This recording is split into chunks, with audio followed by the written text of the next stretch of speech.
Welcome to The Criminologist, the podcast dedicated to educating and entertaining our listeners. We bring you subject matter experts from around the world and share the latest and greatest evidence-based practices and interventions to help individuals desist from a life of crime and delinquency. We do so by painting an accurate picture of that journey from the perspective of the justice-involved individual. Too often, our perceptions of those individuals are tainted by media-driven caricatures created to sell newspapers or movie tickets. This adds little to a healthy dialogue as to how to best address criminality and the reintegration process. This podcast avoids stereotypes and biases in favor of the lived experiences of those we can best learn from. Now, please, welcome the host of The Criminologist, Joseph Arvidsson. Hello and welcome to episode 72 of the Criminologist podcast. Happy to have you all with us today. We are back, as promised, with installment number 2 of a 3-part series with the esteemed Dr. Jerrod Brown of Concordia University in St. Paul. Jerrod Brown, PhD, is a professor, trainer, researcher, and consultant with multiple years of experience teaching collegiate courses. Jerrod is currently an assistant professor, program director, and lead developer for the Master of Arts degree in Human Services with an emphasis in forensic behavioral health and a second emphasis area in trauma, resilience, and self-care strategies for Concordia University.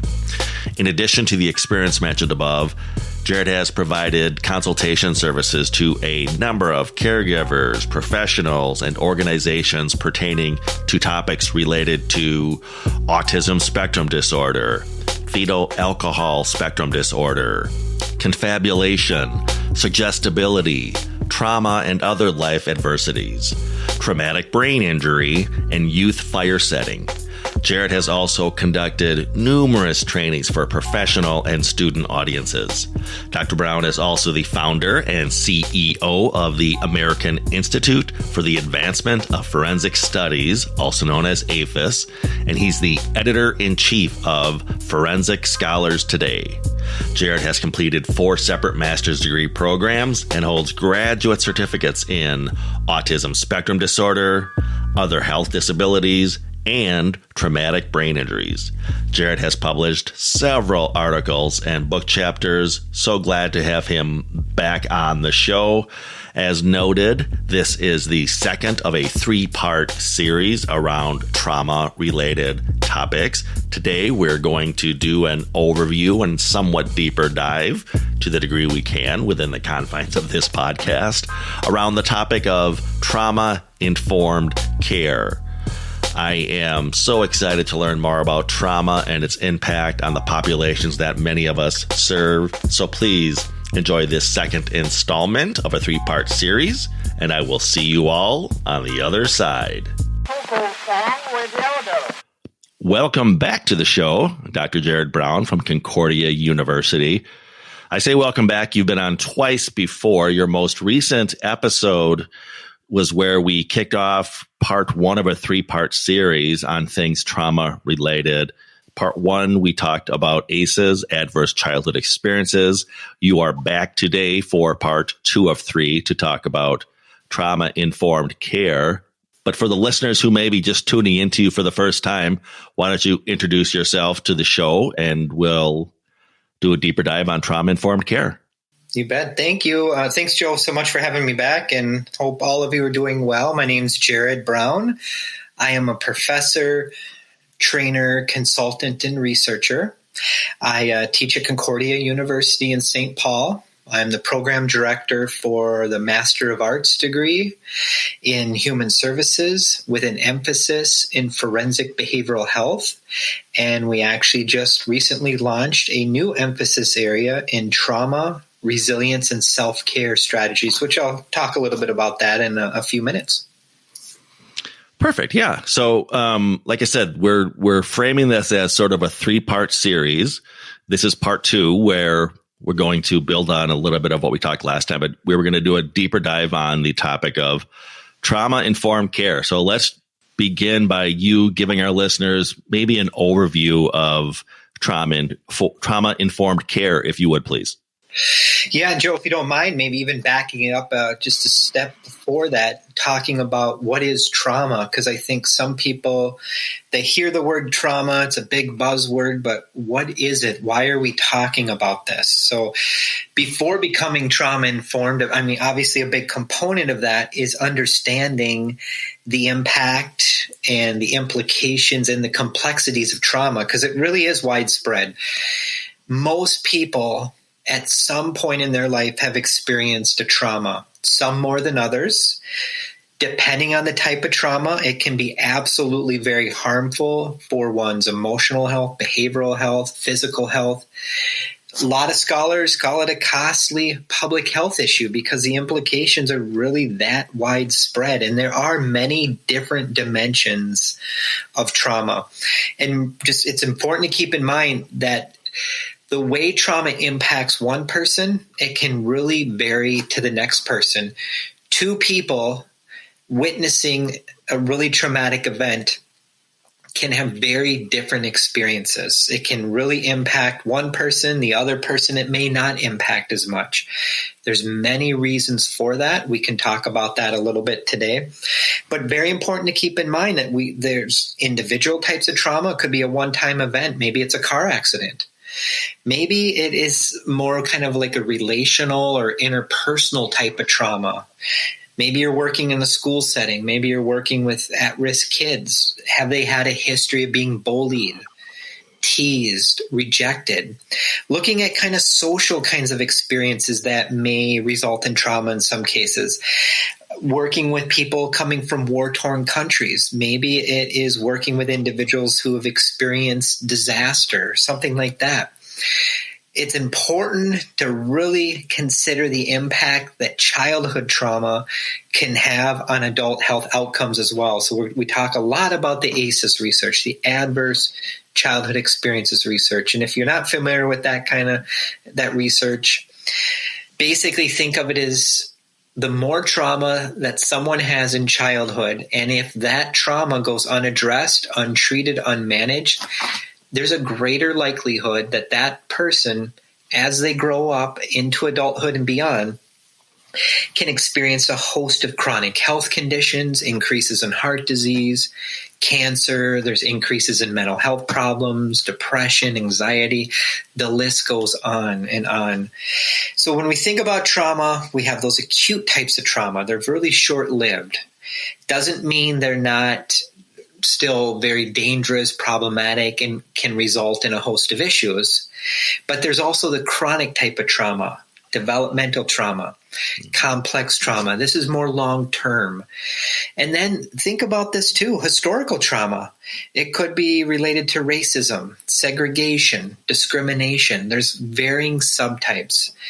When we start thinking about trauma-informed care, if you are a professional, if you're a leader, if you're a manager, it is very important to consider the topic of trauma within an organizational context as well, especially in light of COVID.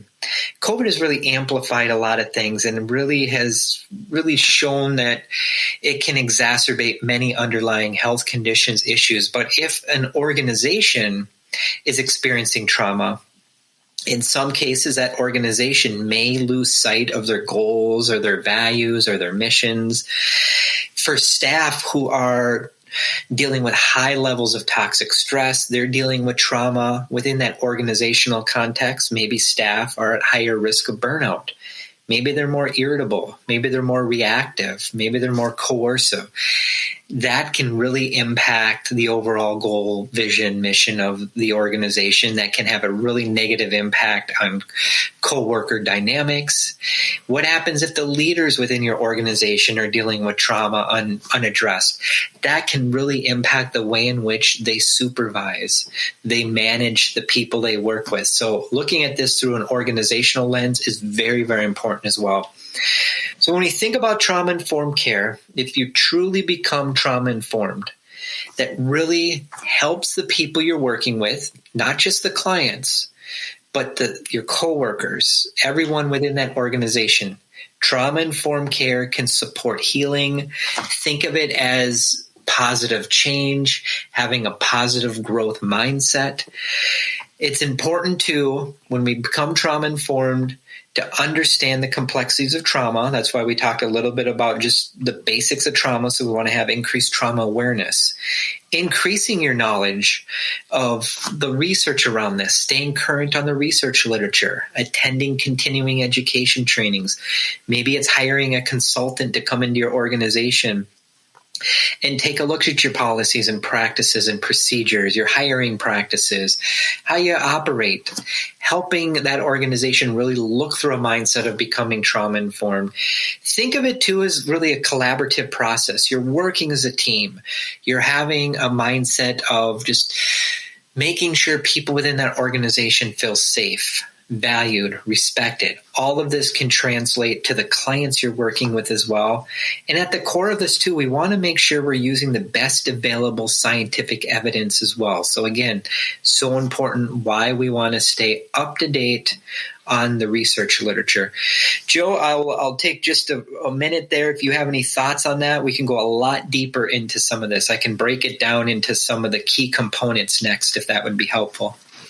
Yeah, let's do that next. I'm glad you noted earlier when you were giving your overview, when you said, well, let's just really sort of talk about and define trauma, because it has been in the limelight as of late, which is the good news. But I see that almost as a potential double-edged sword, because I've seen illustrations and I've seen examples of folks who they throw around that term trauma or trauma-informed, but without having, for example, the insight that you just showed us over the last 7 minutes. So again, education is so important about this. And I think it's great that it's on people's radar. But at this point, we really have to give the topic its due diligence. And so to that end, yeah, if you would like to drill down a little bit on that, Jerrod, that'd be fantastic.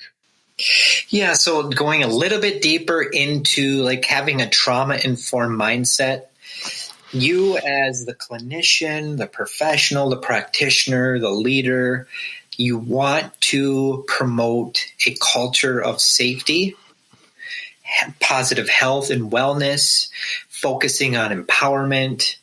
It really does have the potential to lead to very positive outcomes for the people you work with and the people you serve. A lot of these practices, too, are really rooted in empathy. So I think it's very important when you study trauma-informed care to also understand some of the research literature on empathy. That could be a topic we could do later on down the road, Joe, but there's a whole wealth of just fantastic research on empathy. We also want to reduce stigma. Stigma is a huge thing. Stigma can be a huge barrier. So we really want to identify barriers, identify triggers, and help remove them. So it's really a strengths-based approach, really focusing on positives, instilling hope in the people you serve.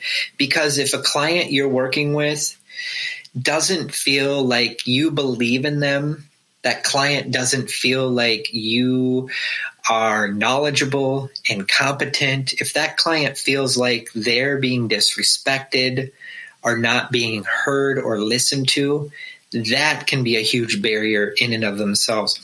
Promoting trauma-informed care can also facilitate a much stronger and more effective working relationship with the clients you serve, as well as your coworkers. So again, it's a very important thing, and it does not matter what kind of organization you're in. If you're a probation officer, if you're a human service worker, if you are a doctor or a nurse, if you're working in a K through 12 setting, a college arena, you're probably interacting with people, clients, students, coworkers on a regular basis who probably are impacted by trauma, either directly or indirectly.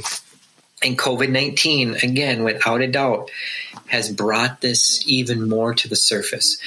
So to kind of recap, lots of things being thrown out. A lot of these things I'm talking about are probably a one-year discussion, and there's so much to cover.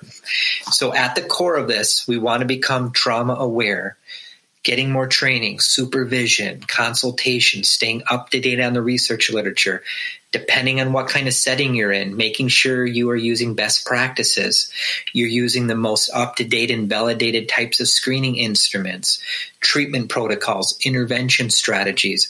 We also want to promote staff safety, staff self-care, promoting resilience. We want to make sure the workforce is healthy and strong. If we don't take care of our workforce, burnout goes up. You might hear the terms empathy fatigue or compassion fatigue being used, vicarious trauma, those kind of things we really want to be on the lookout for. We want to really focus on safety within that organization. So when a client comes into your office, into the waiting area, into a group room, if you're doing telehealth and providing services remotely, is it a warm, welcoming, comfortable environment? Does that client feel safe? Part of having an emphasis on safety, I think it's very important to have good professional boundaries, making sure roles are clearly defined. We want to practice good ethical practices.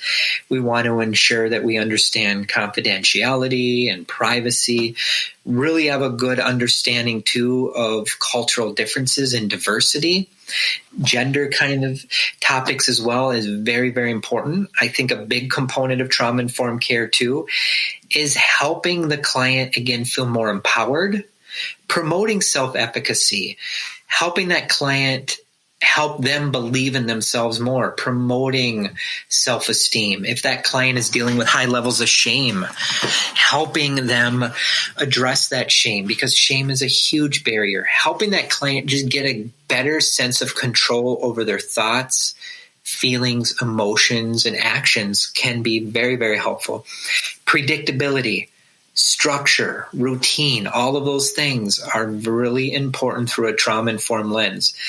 If you're a practitioner, again, a probation officer, case manager, maybe a police officer, maybe it's a counselor, what are some trauma-informed, just basic strategies you as a practitioner should really consider?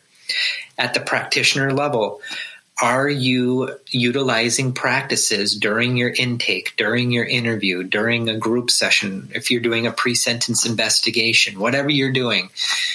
Are your approaches promoting stability and safety for the person you're working with? Do you have a mindset of hope and recovery? Are you encouraging to the people that you come into contact with? Are you regulated as a practitioner? Are you calm? Are you patient? Or do you come off sometimes irritable and edgy? None of us are perfect. That is a very important reason why we need to promote self-care in ourselves and really promote resilience. And sometimes we need to just take a break. Are we promoting a strengths-based mindset? Are we providing the clients with the appropriate resources and skills and attributes that can help them recover from whatever they're dealing with? Joe, any thoughts on any of that? I want to just take a break to answer any questions you may have. Well, I learned so much from you, Jerrod, whenever we speak, and this is why I'm excited to learn even more from you on the topic of trauma, because so much of what you said dovetails with the themes of this show, whether particularly for folks in the criminal justice world. You talked about promoting self-efficacy, which is a big catalyst, we know, for the desistance process. You talked about the importance of that working relationship, which again, when we talk about evidence-based practices and corrections, rather, the foundation of all of those evidence-based practices is a strong working alliance. So again, so many of these things fit hand in glove with what we're trying to do with evidence-based practice in criminal justice. Can you think, Jerrod, you've covered a lot of them because I heard you talking about law enforcement as well, but can you think of, are there any other reasons why a trauma-informed approach why it would really be ideal for folks in a criminal justice setting? Why? So basically, why should criminal justice professionals, practitioners become trauma-informed? Yeah, in addition to the great examples that I've already sort of cherry-picked out of your talk thus far, Jerrod, yeah. Honestly, in my opinion, I can't think of a reason why any criminal justice professional should not become trauma-informed, because if you look at the research on criminal justice involved populations, it's really the rule rather than the exception that the clients you come into contact with have had trauma histories, in a lot of cases, extensive trauma histories. And taking that a step further, I do a lot of work in the area of traumatic brain injury. Many clients that come out of jail or prison settings, if we look at the empirical-based research literature, have had histories of head trauma as well. So we really start looking through this mindset of becoming trauma-informed. We will be in a better position to recognize trauma triggers in the clients we serve. What might be some of the main trauma triggers just to be on the lookout for? Loud noises can be a big trigger. Certain body gestures, hand gestures, if it's a client coming into a really confusing or chaotic type of environment, that can be a trauma trigger.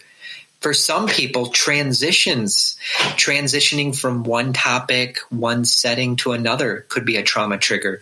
Changes in routines, those kind of things. Looking at your office, is the light too bright? Are you talking too fast? Are you talking too slow? Just being aware of certain smells, sounds, textures. Is there a lot of clutter on the wall? So really being mindful of that. And what triggers one client may not trigger the next. So what we need to do is also individualize a lot of our approaches. For me personally, too, I think when we have a true trauma-informed mindset, we're going to be in a better position to understand some of the barriers and challenges some of the clients may face. So what might be some things to be on the lookout for through a criminal justice lens? Reduce confusion. If you're working with clients and they're confused a lot, break down the information into more manageable chunks. Maybe it's scaffolding. That's a big term used out there in the education world. I would recommend looking up that term scaffolding. Using approaches that are rooted in like psychiatric rehabilitation, so modeling, coaching, teaching, role-playing. Does your client deal with some concentration issues? People with extensive trauma histories can often look like they have ADHD. People with trauma histories oftentimes have sleep problems. Sleep issues can exacerbate all of these things. Maybe you have a client who deals with a high level of self-doubt and they just throw in the towel really quickly and they don't have a lot of grit and stick with things when things get tough. Maybe that client has a fear of failure and they just don't want to try something new. What about forward-thinking deficits? Lots of clients deal with forward-thinking deficits. That's why a lot of clients get involved in the criminal justice system, in my opinion. Lacking cause and effect, maybe some deficits in the area of abstract reasoning. Fatigue can be a huge barrier for some too. What about self-defeating behaviors? Do you have clients that have a tendency to self-sabotage? Maybe they have a fear of abandonment or rejection. Some clients may have a fear of being alone. So really looking at these things, maybe they have some self-doubt. Maybe they have a long history of poor decision-making, problem-solving abilities. How do they set goals? Are they really good about saying, hey, I'm going to accomplish X, Y, Z, but they never seem to accomplish their goals? Chunk out their goals, define the beginning, define the middle, define the end. Maybe they're dealing with some planning or time management deficits.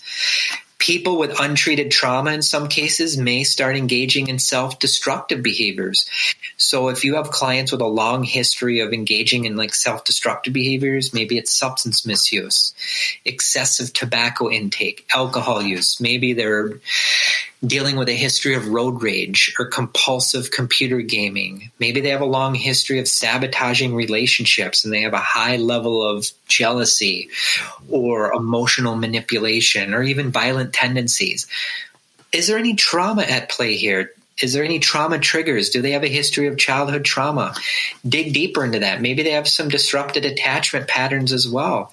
So those are just a few things that come to my mind, Joe, of just some things as to why we really need to become trauma-informed in the criminal justice system.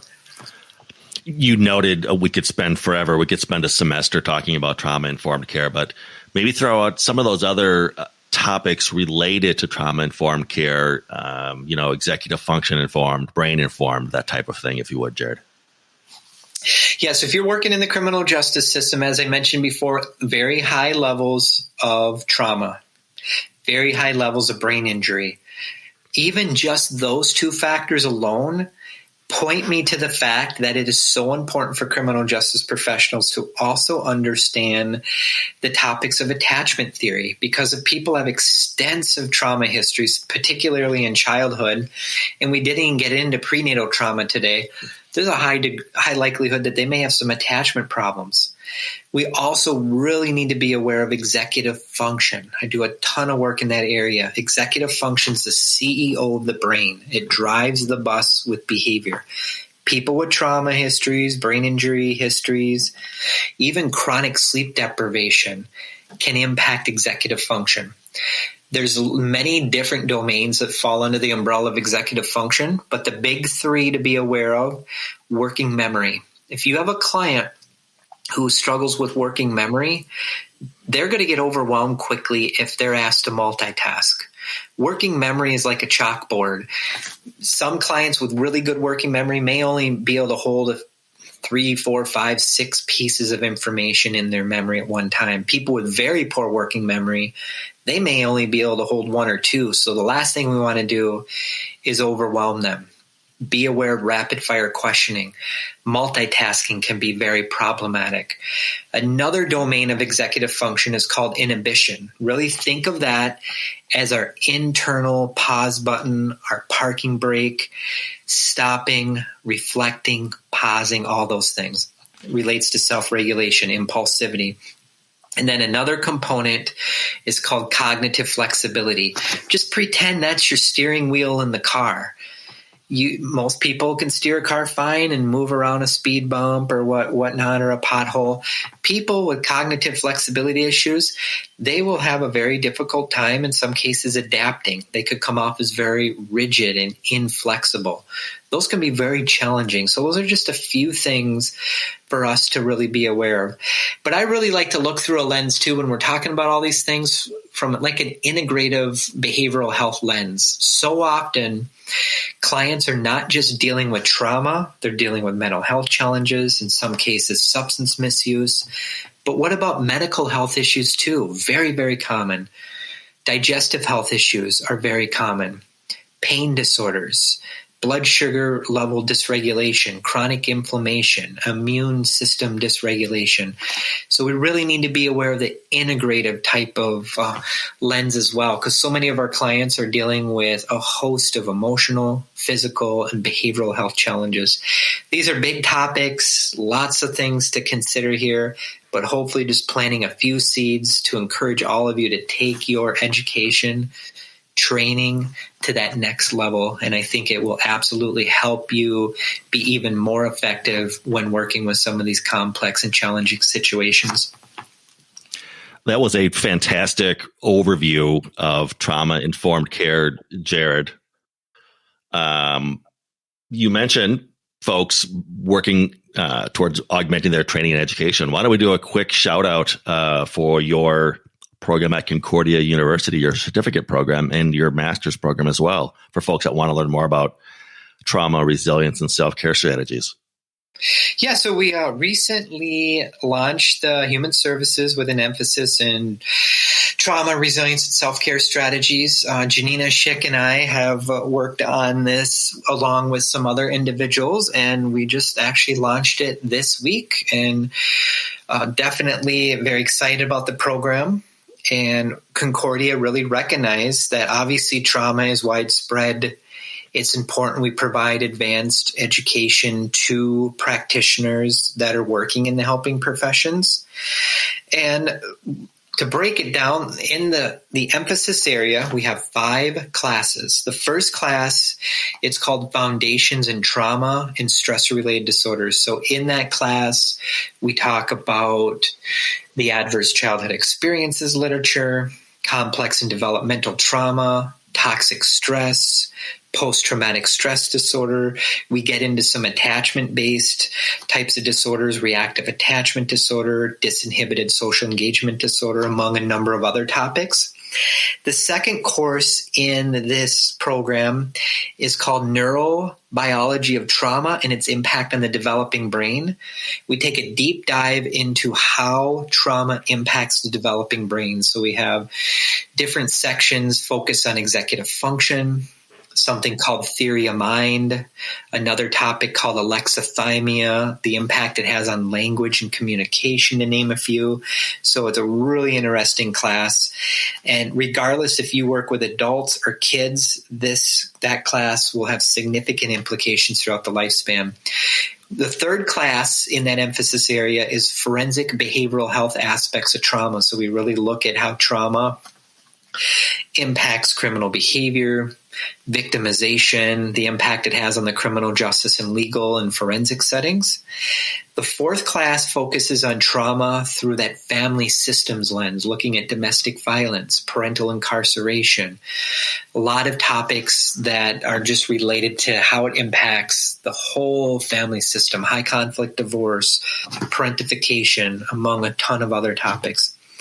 And then the fifth course in the emphasis area is focused on trauma-informed care, self-care strategies, resilience strategies for the human service professional. And in there, we talk about what professionals can do to take care of themselves so they're in the best position possible to provide the most comprehensive services to the clients they serve. So in there, again, we talk about vicarious trauma, empathy, fatigue, just professional burnout. We'll talk about some of these practices within the era of COVID and if you're doing tele kind of consultation work.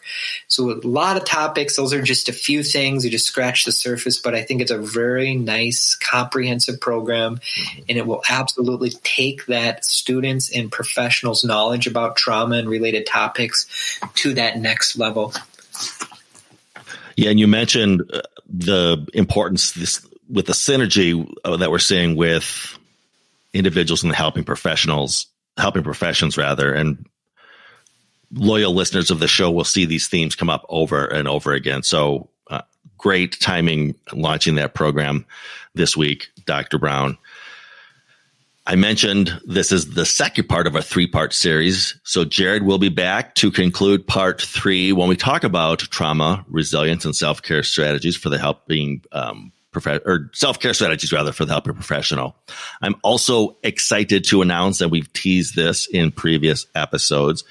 Dr. Brown will be a regular fixture of the show moving forward. We're creating what we're going to call Trauma Talk with Dr. Brown, where he's going to visit the show weekly or biweekly and give a little segment on trauma-related topics. I don't want to spoil everything we've brainstormed, but PTSD among kids, trauma in the juvenile justice system, trauma in childhood bullying, and an array of topics that Dr. Brown will be joining us on. Any other thing you want to talk about as far as sort of teasing the Trauma Talk segment of the show we'll be adding, Jerrod?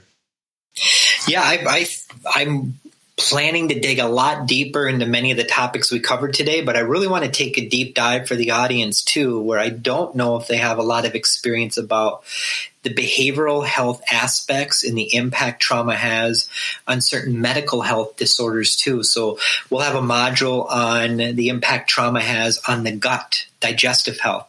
And I don't think people realize how important when a client is dealing with profound digestive health issues, the impact that has on brain functioning, including mood, behavior, cognition, even violent behavior. We'll look at how trauma impacts sleep.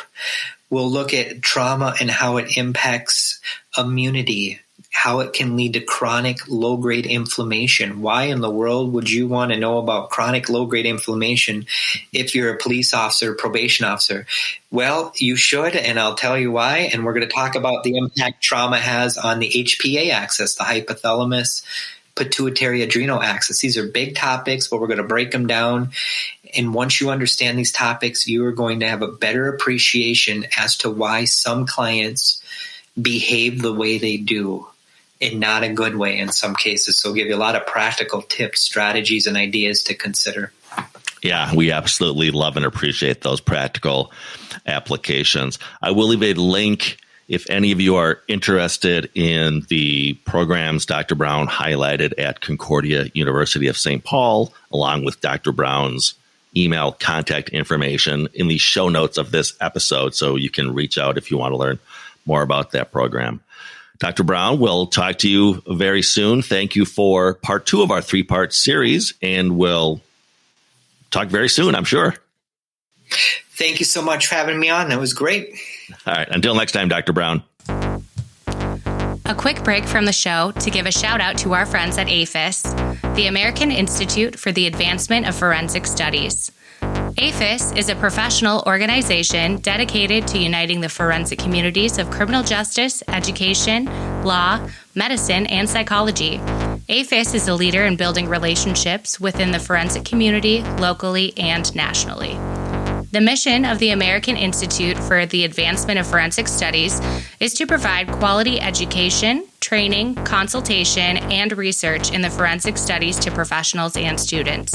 APHIS is a leader in connecting members with one another to help facilitate professional growth, increase competency, and awareness in forensic mental health studies. For details as to upcoming training events, webinars, or publications, please visit them at www.aiafs.com. And now, back to the show. Yes, indeed. A big round of applause for Dr. Jerrod Brown.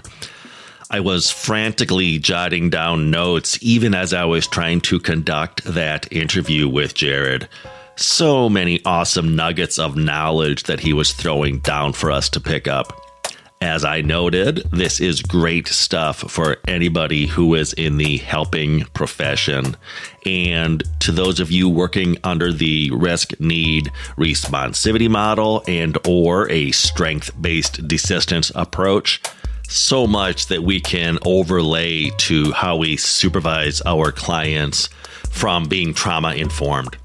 Just a few common themes that I noted, everything ranging from the importance of a strong working alliance to the value, if not necessity, of empathy in the process, to the importance of self-efficacy, which is a key variable in the desistance process.